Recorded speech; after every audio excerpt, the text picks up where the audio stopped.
nothing subtle about this car. Not the engine, not the size, not the noise, and most certainly not the wheels. It is the Mercedes-AMG GLS63.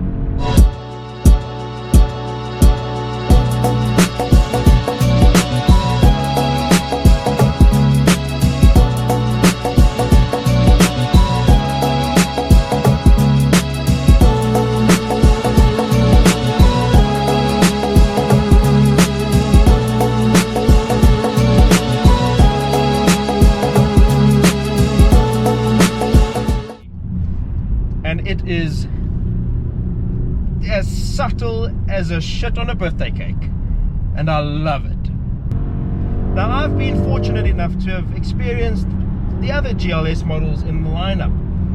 One of my favorites is the 400D. I think that car just makes so much sense with its 2.9 litre straight 6 turbo diesel that produces 243 kilowatts and 700 newton meters of torque. It looks the same as this one, sort of. It has the same interior, it's the same comfort levels, and I think it just goes about being a luxury land yacht really well.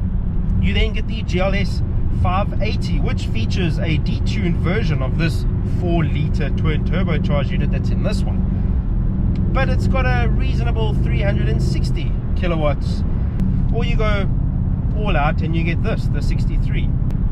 So what do you get when you go for the big boy, the big daddy? Well, you get an AMG tuned 4 litre twin turbocharged V8 that produces 450 kilowatts and 850 newton meters of torque. It is incredibly fast. 0 to 100 for what is essentially Moby Dick on wheels is around 4.2 seconds. It's huge, and it's that fast. That is not the 0 to 100 that really impresses you. It's the from 100 upwards. It is relentless, the amount of power that this car exposes you to. And one of the helping factors is the fact that this is fitted with Mercedes-Benz 48 volt mild hybrid system, which adds another 16 kilowatts and 250 newtons for brief moments, mostly for pulling away or in-gear acceleration. So that's a lot of power. But it is the noise and the overall sensation of driving this car that really tickles the fancy. However, I don't know if me personally, if I would go for this. If I was going to go for a big luxury land yacht, I'd get the 400D. It's just as comfortable, has all the features, and pretty much does what this does without ripping your face off. You see, the thing with this car is it's like getting into the ring with a heavyweight boxer. You get into the ring, you prepare yourself, and then all of a sudden you black out for a few moments and you wake up on the ground not knowing what happened, with a tingling sensation here in your face. This is what this is like. You get in, it's comfortable, it's okay. You stomp on the throttle and you wake up the other side of a very high number, not knowing quite how you got there. But it is so addictive.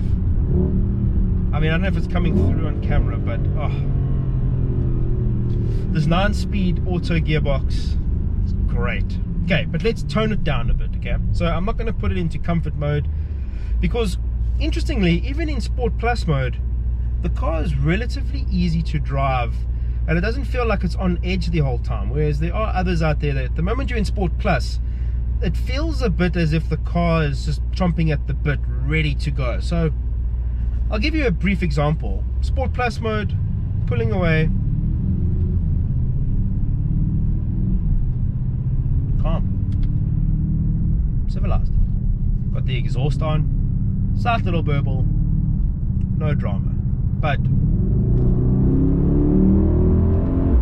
and it's just monumental performance from this thing. Oh, and it's so addictive. Just, oh.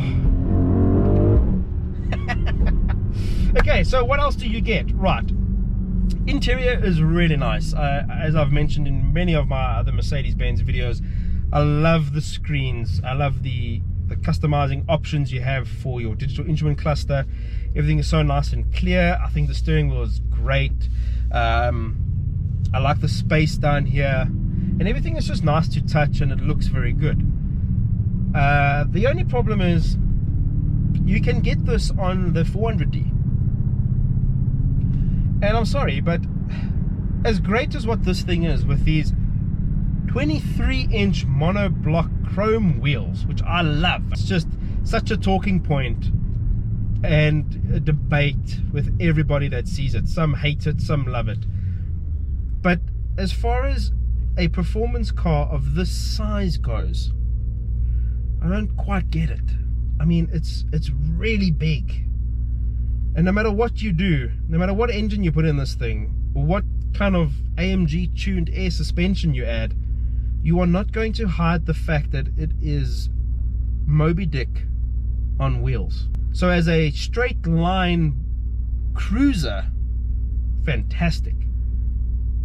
But then again, the 400D kind of does the same. Yes, without the sound or the presence, and the 400D really just blends into its environment, where this doesn't. I'm sitting here in traffic and I've got people taking photos, looking at me, giving me thumbs up, giving me the sign, looking at me as if I'm an idiot. It just demands attention from everybody. And yeah, if that's what you want and you're willing to spend a substantial amount of money for it, by all means.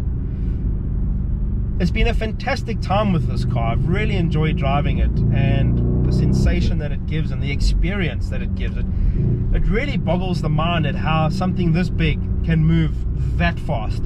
I think the 400D is probably the better bet if you're looking for a large 7-seater luxury SUV. However, if you're looking for a large 7-seater road missile,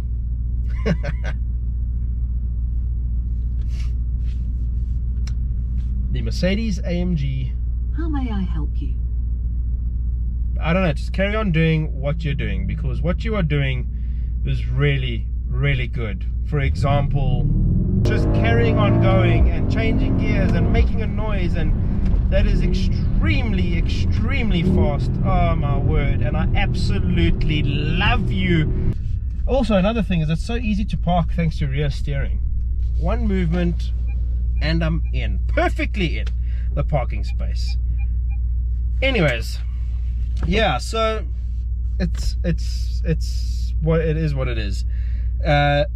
This car is as subtle as a turd on a birthday cake in our current climate, with everybody looking for fuel efficiency and electric propulsion and whatever. You've got a monumentally sized SUV powered by a rather large and ferocious engine that just burns all of the fuel for noise and acceleration, and I don't see the point in having a high performance vehicle of this size and sheer caliber in your arsenal. It makes no sense why it's got track apps and lap timers, and but it's not supposed to make sense. I absolutely adore this car.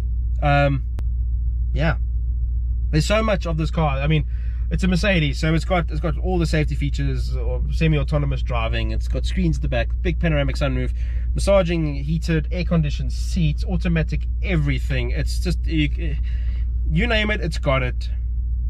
But it's all about the engine. It's the engine and the sheer eye-watering performance that this thing delivers that really makes it so special.